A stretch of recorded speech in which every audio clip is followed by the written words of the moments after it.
our rolling laboratory, Project Sledgehammer. There are a number of experiments going on under the hood of the car. The vehicle is not just constructed as a statement about top speed. It has to be able to be driven to the store by your mom, and it also has to go 250 miles an hour. And being able to demonstrate that kind of engineering expertise, being able to solve the problems that come up in both the day-to-day operation of a vehicle, but also the extreme environment that super high speed represents, is a statement about capability. And we were more than anxious to take the project on because it was something that we've all been thinking about for a long time. When an engineer goes home at night, he doesn't really turn off the switch. He doesn't stop thinking, and he doesn't stop dreaming. And this car is one of my most recent dreams come true, really. It's essentially not make any compromises, no concessions to speed capability. You get in it, you turn the key, it's supposed to start easy. You're supposed to be able to click it into gear and drive away, and the car's not supposed to buck or stall or carry on. It's just supposed to be like every other car on the street. When the time comes, and you're under the right conditions, depending upon how heavy your right foot is and how courageous you feel that day, you can go as fast as you like, up to 250 miles an hour. You should be able to do that with the air conditioner on and the radio playing. The Corvette is just a very, very difficult package. There was no room for all of it. And through a process of maturity and building these over several years, we've come to some really clever solutions for how to package it. We pay a lot of attention to airflow, whether it be cooling airflow, engine breathing airflow, aerodynamic airflow. You might say in a way that the whole thing is airflow driven, because in order to increase the horsepower, you have to increase the throughput of so many airflow systems. For instance, you have to relocate the air filter because it's larger now to pass 380 horsepower's worth of air. So you build a special box that resides in here. Now, how do you get the air from there to the turbochargers? Because all this stuff is in the way. There's no room, all right?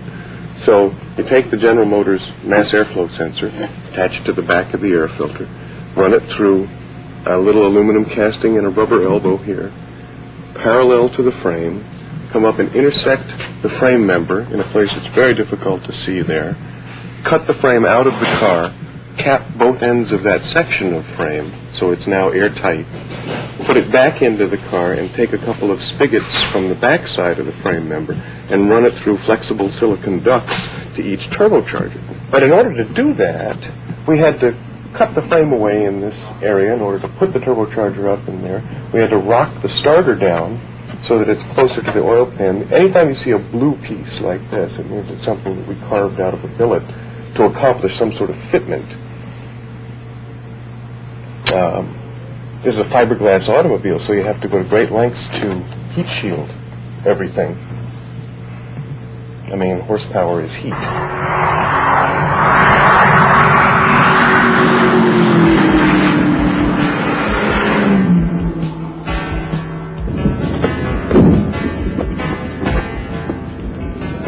We were plagued by fuel contamination, and with sequential fuel injection, you can achieve an intermittent engine misfire that is very reminiscent of an ignition misfire. And so we chased an ignition misfire for quite some time. Having trouble hearing us on the radio? Yeah. We still can't see a damn thing here.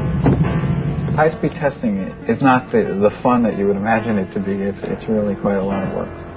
It's all very carefully choreographed if it's done correctly. You only have so many people that are able to work on the car or under the hood of the car at once.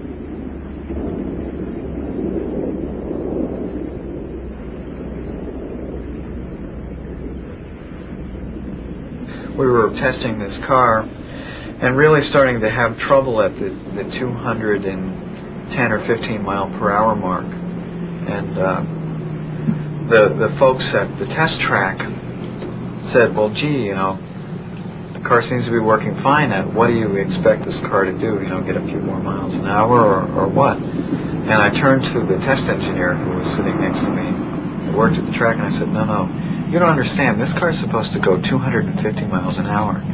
And he sort of turned the other way and started snickering. And the sort of the whole attitude of the people at the test track changed. They were not coming by the car anymore. There was no interest in our project anymore. It was like having a disease, is what it was like. And I thought you lost a few tiles on re-entry. We were sort of relegated to the corner of the shop. Suddenly, people that were available to help us became unavailable, and there was really only a couple of people in the room that believed the car was capable of going any faster.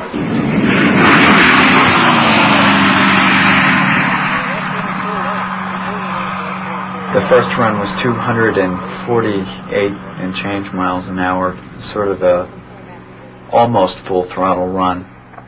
And at that point, the test engineer said, is that it, or does this go any faster? And I said, oh, it'll go faster. And they said, okay, keep the track open.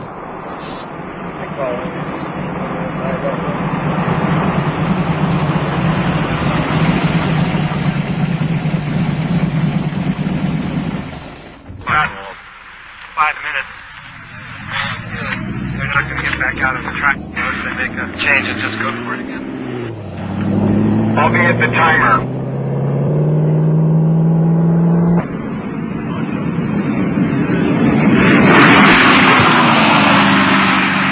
It was then that we reached the maximum speed of 254.76 miles per hour. And after that, they asked me if we wanted the track for more time to go any faster. John Lingenfelter drove the car. He's a very quiet and reserved person, and he doesn't say much. And he was all smiles, and his comment was, before he went home, he left the track in a standard Corvette. He said, you know, your car goes 100 miles an hour faster than my car.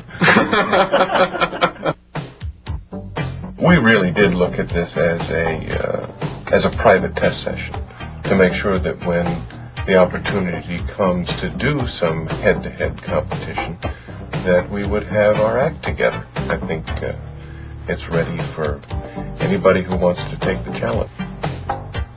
I think it was enormously successful because the initial calculations, I think, said that the car would go at 252 miles an hour.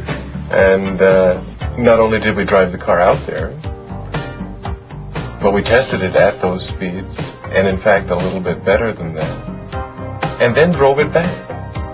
I mean, you fully expect sometimes, you know, at the maximum that something like that can do, to have it fail in some terminal way. But it didn't, and was actually driven back on the road. I think it's a great testimonial to the project, the guys who worked on it, the car itself, what a good platform it is.